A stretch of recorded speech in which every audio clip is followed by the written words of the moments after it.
Hoy en día los cubanos nos sentimos completamente desprotegidos, avalados tras una constitución no legítima, completamente impuesta por el imperativo del PCC.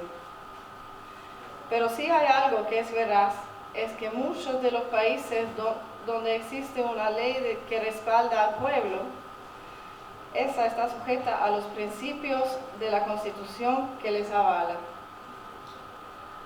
Yo no soy cubana, pero tengo Cuba en el corazón, pero yo soy sueca, así que nadie me puede decir no te haga la sueca, porque de hecho lo soy. Por eso que desde mi segundo país, Suecia, viene Carlos Cue y nos viene a expresar cuál es su idea sobre un modelo constitucional para una Cuba libre y democrática.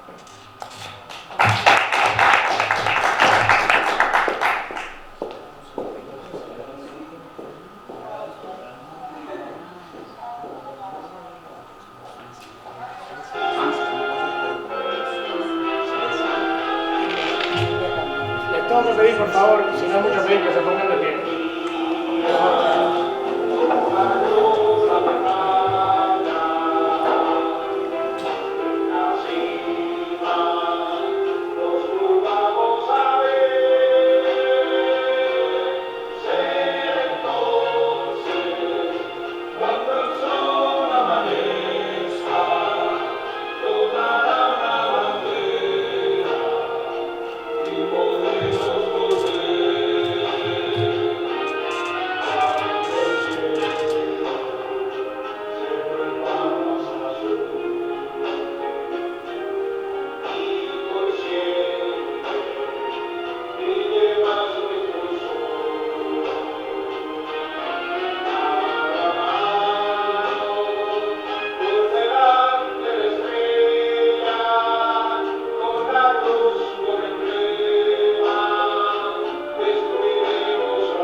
Un pequeño homenaje.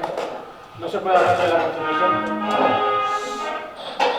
No se puede hablar. Discúlpenme que les haya pedido que se pongan de pie. Me parecía lo correcto para homenajear a todos los hombres y mujeres nobles cubanos que se rebelaron de inmediato cuando vieron el ogro, el animal y la imposición del comunismo, la traición y la mentira que se venía sobre nuestra patria.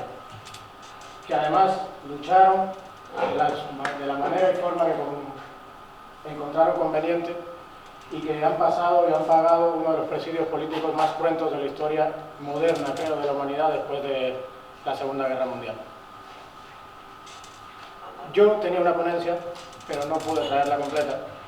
Más o menos tengo lo que quiero decir en la cabeza, pero yo no vine sinceramente aquí hoy a ustedes a hablarles de una ponencia ni a convencerlos de nada. Sí quiero, como cubano orgulloso, porque soy orgullosamente cubano, espero que como todos los que estamos aquí,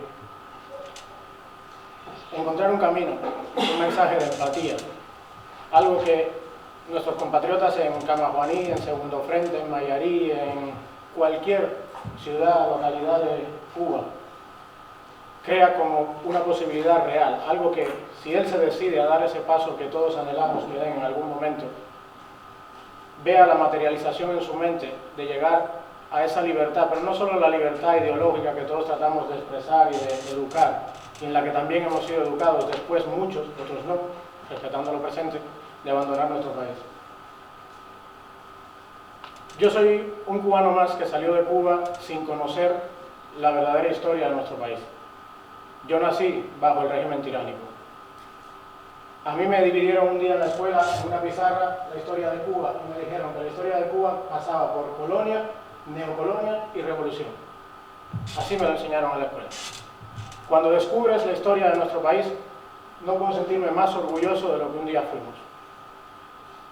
Cuba se funda como república, y la república es el principio fundacional de nuestro país.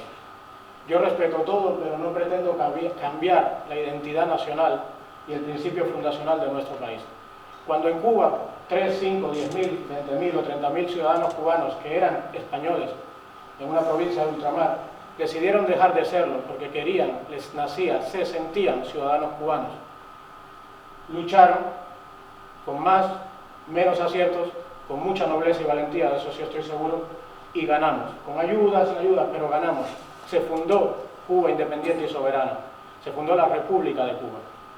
Y hasta la violación del orden constitucional de 1952, donde en mi opinión empieza la mayor de nuestras desgracias, porque lo que vino después fue peor, desde luego, 64 años de tiranía comunista. Cuando se funda la República, éramos un país, cuando se pierde la República, o los principios fundacionales de la República, porque nuestra República parte del imperio de la ley, de la nomocracia. ¿Qué es la nomocracia? El sometimiento de todas las instituciones del Estado a una ley suprema, la supremacía constitucional, una ley suprema de carácter soberano. Las instituciones del Estado, todas y cada una de ellas, están regidas por el orden constitucional y el marco constitucional de la República. Tuvimos la Constitución de 1901, tuvimos diferentes procesos, no fuimos un país perfecto, pero fuimos un gran país. Ningún país en su creación o desde su creación es perfecto a los 30 años, ni a los 50 años, ni a los 100 años. Una sociedad necesita tiempo para desarrollarse, para madurar y solventar sus propios problemas. Los problemas que van pasando a lo largo de la década y los problemas que son momentáneos del momento histórico en el que se esté viviendo. Aún así, con todos los problemas que tuvimos, el día que perdimos la República y con todas las libertades, cambios y supuestos que incluso la dictadura de Batista llevó a cabo, Cuba era un país puntero en todos los sentidos.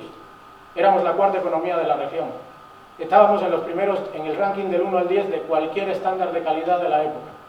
Sanitario, educacional, la revolución, que es la marca del comunismo que Fidel Castro patentó para nuestro país, porque también tenemos un tema ideológico en Cuba, que quisiera tocarlo más adelante. Estábamos en todos los rankings de calidad punteros de la región y del mundo. Teníamos un PIB superior al de Italia y España. Esos datos son comprobables, pueden mirar los baremos de las Naciones Unidas. ¿Cómo es posible que un país en apenas 40, 50 años había llegado a ser tan puntero y de repente somos la cola del mundo?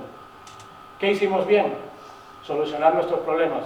No fuimos perfectos, tuvimos problemas desde el 33, tuvimos problemas desde el 35, tuvimos problemas, pero en un momento determinado de la nación cubana, hombres y mujeres nobles, bajo un cartel en el Congreso de la República que decía la patria dentro, los partidos fuera, fueron capaces de firmar un acuerdo constitucional que recogía todas y cada una de las sensibilidades políticas y sociales que existían en nuestro país. Eso no podemos negarlo, y sí existió una participación comunista. Déjeme decirle algo, como va a existir el día que tomemos la dictadura. La persona que se considera comunista hoy no va a dejar de ser comunista simple y llanamente porque se caiga el régimen mañana. ¿Qué podemos hacer? Y aquí quiero partir. Disculpen que estoy un poquito nervioso. Antes de empezar con todo esto quisiera dejar o plantar una bandera, unos principios claros. Para que Cuba sea verdaderamente libre y todas las buenas opciones que todos ustedes y millones de ciudadanos cubanos puedan tener algún día y visualizar esa patria próspera, libre, donde exista la búsqueda de la felicidad, tenemos que tener claro 3 principios, que hoy día se ha popularizado de una manera errónea, en mi opinión, porque se usa única y exclusivamente como ariete de ataque entre nosotros mismos los cubanos y los diferentes sectores de la oposición. El llamado cambio fraude. Algunos de nosotros lo hemos sintetizado en 3 puntos. Lo primero que nos llevaría a un cambio de régimen en el que algunos nos consideraríamos traicionados o consideraríamos que es un fraude a la nación cubana es la impunidad de los crímenes cometidos. En Cuba hay 64 años de impunidad de crímenes contra la nación cubana, en todos los sentidos. No existe posibilidad alguna de ese cambio sin la implementación de la justicia. Y podemos empezar con la justicia transicional porque empieza en el momento de la transición, el punto A en el que comenzamos a caminar hasta llegar al punto B. ¿Cuándo se acaba la justicia transicional? Cuando todas las instituciones referentes a la justicia y al Poder Judicial independiente estén restauradas. Pero mientras tanto, o desde el comienzo, Cuba debe partir y los ciudadanos cubanos dentro y fuera de la isla tienen que conocer la importancia de la implementación de la justicia. De lo contrario sería venganza. Y desgraciadamente eso a lo largo de los años después no va a producir nada bueno. Pero la justicia sí, porque pone las cosas en su contexto y repara el daño. Necesitamos reparar el daño infligido. Necesitamos que las personas que han acabado en el estómago de un tiburón, las tumbas sin nombre, los más de 7.200 fusilados en apenas 2 años del mal llamado proceso revolucionario, tengan y reciban justicia, vivan o no. Son ciudadanos cubanos que fueron asesinados o han perdido la vida por la implementación de una tiranía comunista. Su ideología es esa y tampoco se puede negar dentro de nuestro país. El segundo punto de un cambio fraudulento sería el permitir que en una Cuba en supuesta libertad aquellos que han sido los ladrones, los que han expoliado la nación, los que se han lucrado, los que han sido cómplices por obtener un beneficio personal en el punto económico, sean la nueva jet set de La Habana y los veamos paseando dentro de 5 años, o sean la nueva oligarquía al estilo de la oligarquía rusa. La impunidad en los crímenes necesita justicia. La impunidad en el robo y el expolio a la nación cubana de pasar de la cuarta economía de la región a un estado económico catastrófico también debe tener consecuencias. ¿Por qué la Constitución cubana de 1940? Entre otras cosas porque se reconoce el origen legítimo de la propiedad privada. Todos entendemos como el origen legítimo de la propiedad privada aquella que nos ganamos de una manera legítima, aquella que nos es dada de una manera legítima, una herencia, cualquier motivo o razón que sea legítimo. Lo que no podemos reconocer bajo ningún concepto es el origen ilegítimo de la propiedad privada, pues si es ilegítimo es un robo, y vio que es producto del robo y el expolio a la nación cubana. Y por último y no menos importante, las cuotas de poder. A estas alturas, después de ver una Alemania recuperada de la Segunda Guerra Mundial, después de ver una Alemania considerada la economía, con todos sus defectos y sus problemas, pero la locomotora de la economía europea, a ningún ciudadano alemán ni a nadie que se le pregunte le extrañaría decir, es normal que en Alemania hoy el nazismo no solo esté proscrito, no se puede implementar y además es anticonstitucional. ¿Y por qué? Porque el nazismo es la ideología que mayor daño ha hecho a la nación alemana. ¿Cuál es la ideología que mayor daño ha hecho a la nación cubana? El comunismo. Es sencillo, no tiene discusión, no se trata de prohibir, nosotros no podemos entrar en la cabeza de la gente, pero sí podemos tomar las medidas legales y políticas para que la implementación de cualquier vía que lleve el comunismo como doctrina política sea proscrita en la nación cubana. A partir de esos 3 puntos, cualquier exposición en una sociedad que comienza a dar pasos como un bebé que gatea hacia la libertad puede darse y puede materializarse. Eso solo depende de lo que nosotros mismos los cubanos podamos hacer. Pero debemos partir o reconocer que cualquiera de estos 3 puntos implicaría un fraude en la libertad o en lo que entendemos como un cambio hacia la libertad. Dejando claro el punto del cambio fraude y reconociendo que la dictadura cubana, la tiranía cubana tiene un corte ideológico, no se nos puede olvidar. Todos sabemos que el comunismo no funciona y no ha funcionado, todos sabemos que son unos descarados, todos sabemos todo eso, pero en nombre de ese descaro, en nombre de esa ideología que no ha funcionado, se ha matado a ciudadanos cubanos, se ha asesinado a ciudadanos cubanos, y eso no se puede permitir. Repito, les invito a que lo piensen como si fuesen alemanes. Ningún alemán en este momento se extrañaría o se cuestionaría haber prohibido el nazismo, por ley, inclusive de manera constitucional.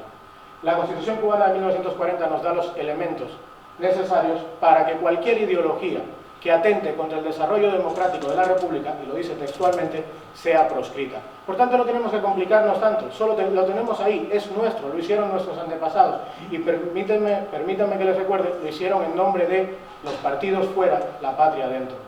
No era perfecta, pero sin embargo, todos los derechos que se reconocen, los derechos, no estoy hablando del articulado, que se reconocen en la Constitución cubana de 1940 son los derechos que implementa el mundo desarrollado y libre hoy día. Los derechos no son atemporales. La libertad de expresión es la misma en el año 40 que en el 2023. Solo hay leyes que regulan determinadas cosas. El derecho a la asociación, el derecho a la libertad de partidos, el derecho de pensamiento, todos esos derechos fundamentales que gozamos en estos países que nos han acogido, son los mismos ahora y en el año 40. Y están escritos y se pueden implementar perfectamente. Las leyes, que sí es muy antigua, miren señores, con el mayor de los respetos, hagamos lo que hagamos en Cuba, el día que tumbemos la dictadura, que eso es lo primero, vamos a tener que hacer leyes de carácter transitorio y temporales. Porque como bien ha recordado el doctor Arias en su exposición, no tenemos infraestructuras, no tenemos instituciones.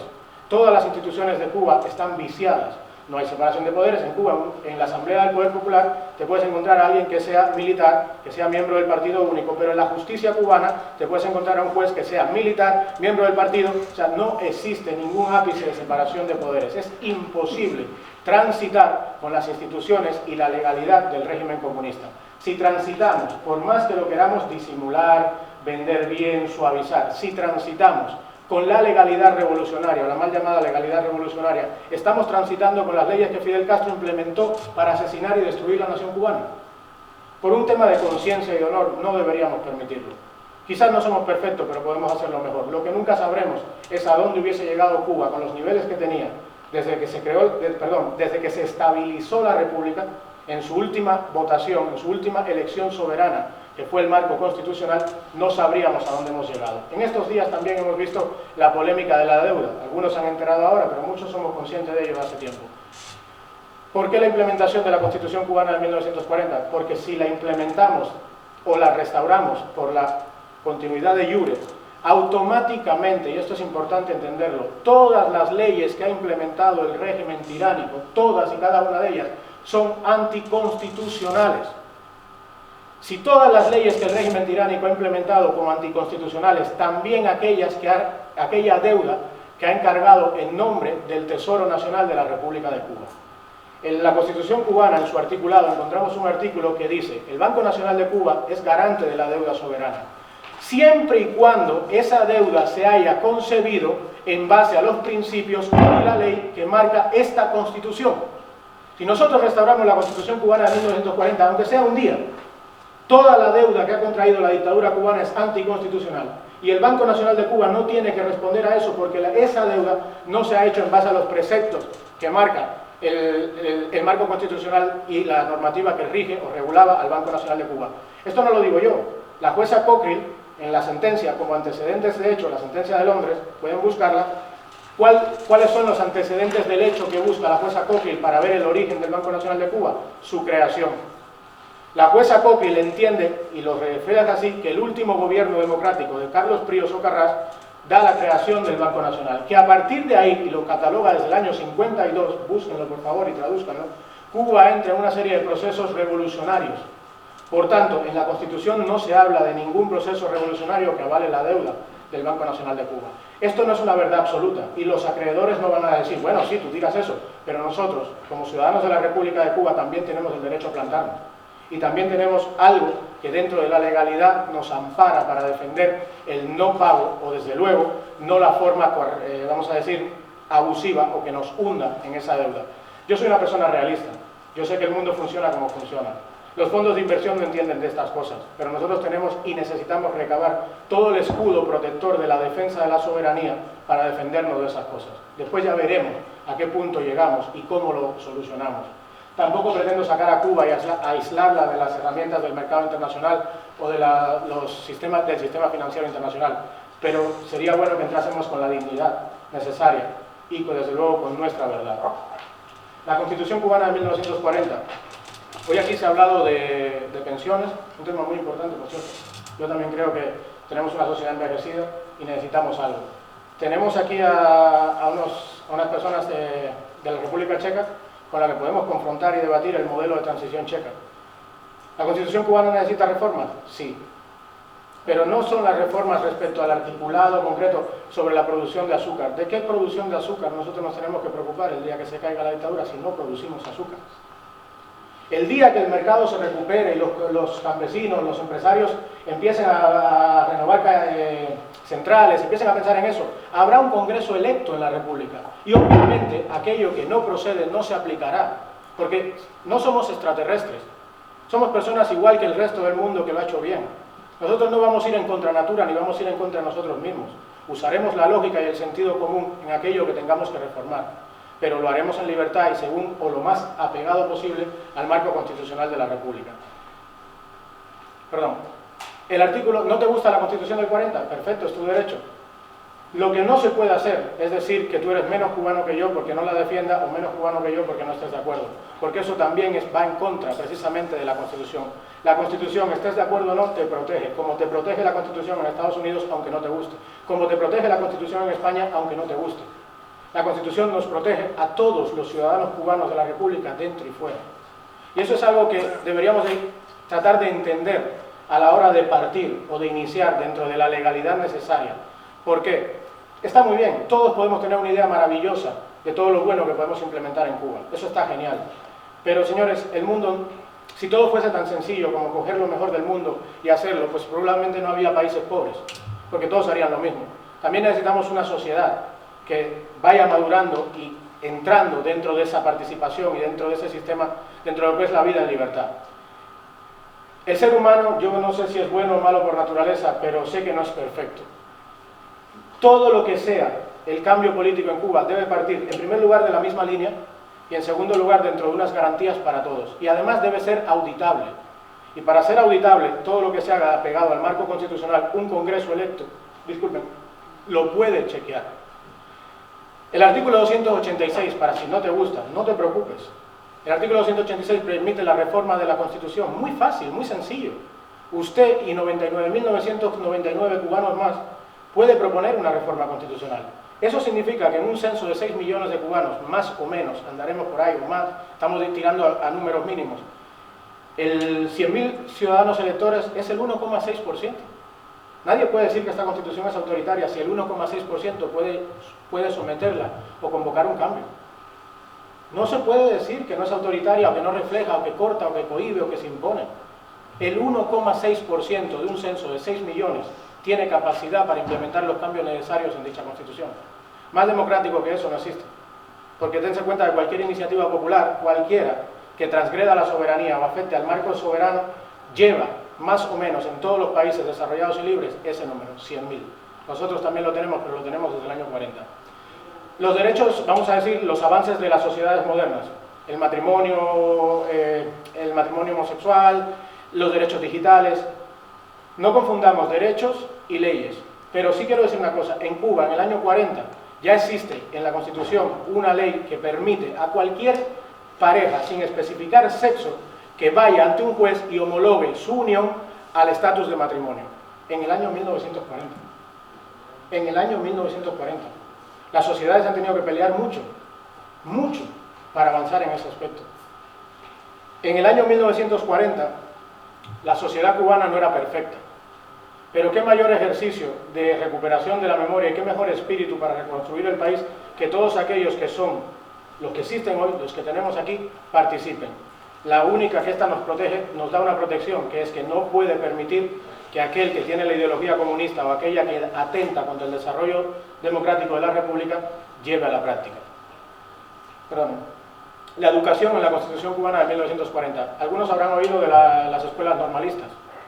La revolución, la marca comunista de Fidel Castro, como el maoísmo de Mao o el estalinismo de Stalin, ha vendido y a muchos compatriotas en la isla le ha metido en la raíz, en la psique, que había analfabetismo. Probablemente había un porcentaje de analfabetismo, como en todo el mundo en aquella época, por cierto. Pero aún así, busquen los datos, en el año 40 nosotros éramos el cuarto o el tercero en toda la región.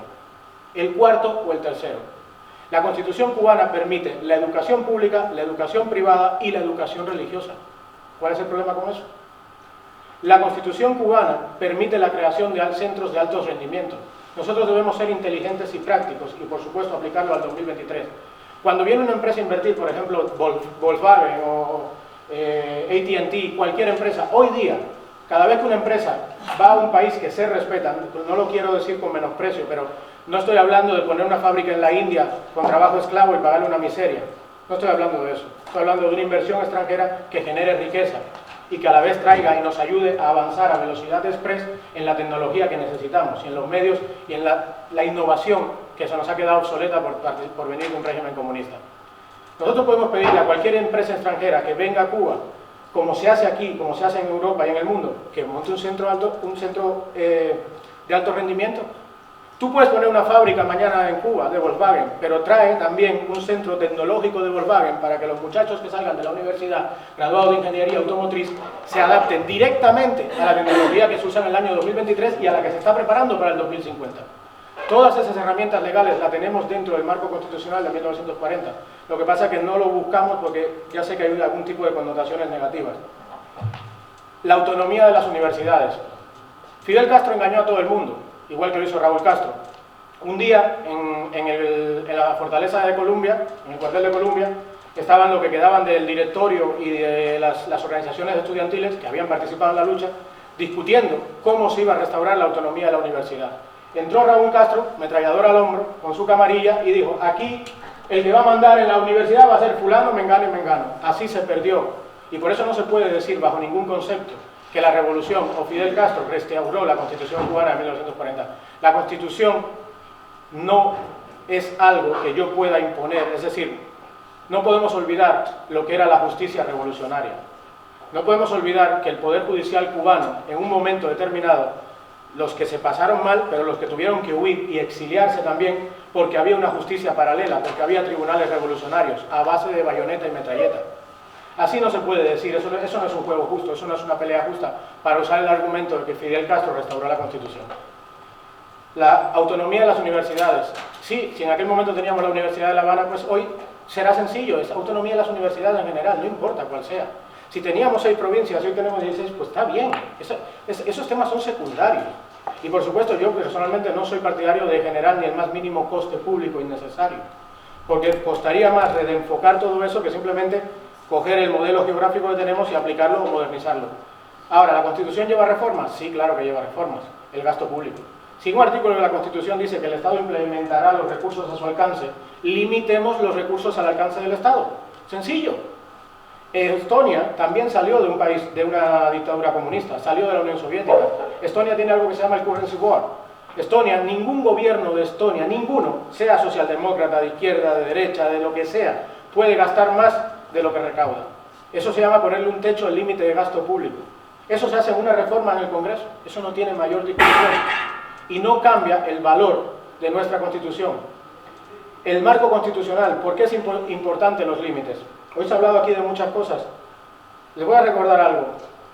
Primero, nosotros venimos del derecho romano-francés. Nosotros no somos anglosajones. Nos guste o no nos guste, no podemos cambiar eso de la noche a la mañana. En Inglaterra, el límite del marco constitucional, aunque hay una constitución no escrita, lo regula Westminster. Mañana, una mayoría en el Parlamento de Londres puede cambiar, hacer una reforma que transgreda la soberanía inglesa, por supuesto sin tocar a la corona. Si en España no existiese el límite del marco constitucional, Cataluña hoy sería independiente. Porque una minoría de un partido regionalista con una minoría de un partido nacional, juntándose los dos, suman una mayoría de 50+1 en el Parlamento español.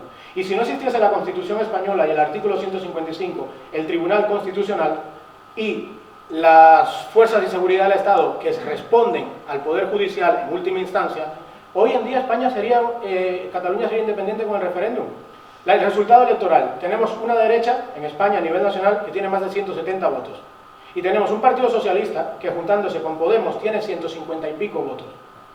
Hay una mayoría de derecha. Sin embargo, esos 150 y pico votos con los regionalistas puede, si no hubiese un marco constitucional, romper la unidad nacional de España. Es muy sencillo. Los marcos constitucionales y los límites constitucionales existen por algo. Porque tiene que haber límites para garantizar precisamente que el principio de igualdad ante la ley, el principio de igualdad de todos los españoles ante la ley, el catalán, el madrileño y el vasco, igual que el artículo número 1 de la Constitución cubana reconoce la igualdad de todos los cubanos. Perdón, el artículo 20 de la Constitución reconoce la igualdad de todos los cubanos ante la ley. Cuando se habla de derechos modernos, yo no me voy a ir, no voy a llegar nunca, porque no es mi ideología, al movimiento woke. Pero sí reconozco que todo ciudadano no puede sufrir ningún tipo de discriminación. Y eso se soluciona simple y llanamente siendo iguales ante la ley. Si todos somos iguales ante la ley, raza, color, identidad, género, pinto y colorado, porque creo que de donde venimos, el que no tiene de, ¿cómo se dice? El que no tiene de Congo tiene de Carabalí. Pero todos somos iguales ante la ley. Evidentemente nos faltan algunas instituciones. Yo, desde que conocí la propuesta del doctor Eduardo Arias hace como 3 o 4 años, sobre el Poder Legislativo, la he defendido donde quiera que me la he encontrado porque la encuentro razonable. Evidentemente no tenemos las instituciones porque venimos del régimen comunista, pero podemos encontrar las herramientas a través de la Constitución cubana. Lo que no podemos decir es que no hay abogados cubanos. Lo que no podemos decir es que no hay buenos abogados patriotas cubanos. Y esos mismos abogados van a ser los jueces del futuro. Si no podemos elegir o debemos de llegar a un proceso democrático, primero necesitamos una ley electoral. La ley electoral de Cuba está hecha. El Código Civil se usó hasta el año 78. Es el mismo que el Código Civil español. Eso está hecho. Ah, ¿qué dice la Constitución cubana de 1940? Que usted, para presentarse a unas elecciones, debe llegar al 2% del censo. Eso es normal. Porque si usted no tiene representación, no la tiene. Ahora, ¿por qué pienso yo que algunos políticos, no estamos hablando de los que estamos aquí hoy, tienen miedo a la Constitución cubana de 1940? Porque quizás el reflejo de lo que hoy día tienes en YouTube, el día que pongas un pie en Cuba con aspiraciones políticas, no es el reflejo del 2% del censo electoral. Por eso digo que es importante que todos partamos de la misma línea y en igualdad ante la ley. El tema de las pensiones. Dentro de la reforma que necesitamos, uno de los modelos que podemos implementar es el modelo de la liberación económica checa. La República Checa hoy día, en mi opinión, discúlpenme si soy demasiado, no sé, como que se le impongo, no es mi intención, es uno para mí de los mejores modelos después de salir del comunismo, junto con el estonio. ¿Por qué? Porque pensó en eso. Pensó en todos esos trabajadores que dedicaron 30 o 40 años trabajando en una empresa comunista y que cuando se cayó el régimen se quedaron en la nada, en la miseria. También tenemos un sistema de seguridad social que es el mismo que se utiliza en Europa. Y ya sé que quizás algún compatriota en Estados Unidos puede pensar esto y aquello y es respetable, pero no creo que estamos tan mal tampoco. No creo que estamos pensando mañana en cogernos nosotros la patera para irnos de aquí. Cotizamos, pagamos, vivimos en un sistema donde sí existe la caja de la seguridad social que lleva reformas que hay que controlarla, que la caja de la seguridad social no puede ser la herramienta de cada gobierno para pagar sus políticas sociales, está claro, pero como dije, eso se soluciona simple y llanamente con un límite constitucional del techo de gasto público, con un límite de lo que un gobierno, sea rojo, amarillo, azul o colorado, pueda gastar. Es tan sencillo como eso, y esa es la política que se implementa en este mundo. Yo no pienso cambiar el mundo. No hemos podido arreglar nuestro país, no creo que podamos cambiarlo todo, pero podemos implementar algunas cosas. Respecto al modelo de pensiones, le he preguntado por confirmar el dato. Por supuesto hay que restaurar la propiedad privada legítima, y aquellos ciudadanos cubanos que todavía, o sus herederos, deban reclamar sus propiedades, hay que hacerlo.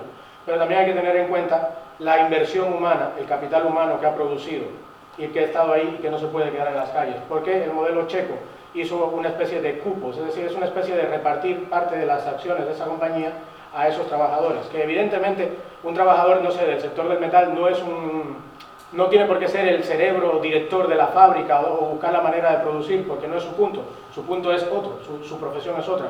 Para eso hay unos fondos que se dedican a comprarle esas acciones a ese trabajador. Hay formas, hay modelos ya implementados, y todos y cada uno de ellos que han sido exitosos, señores, son una copia del marco constitucional cubano de 1940. Todos.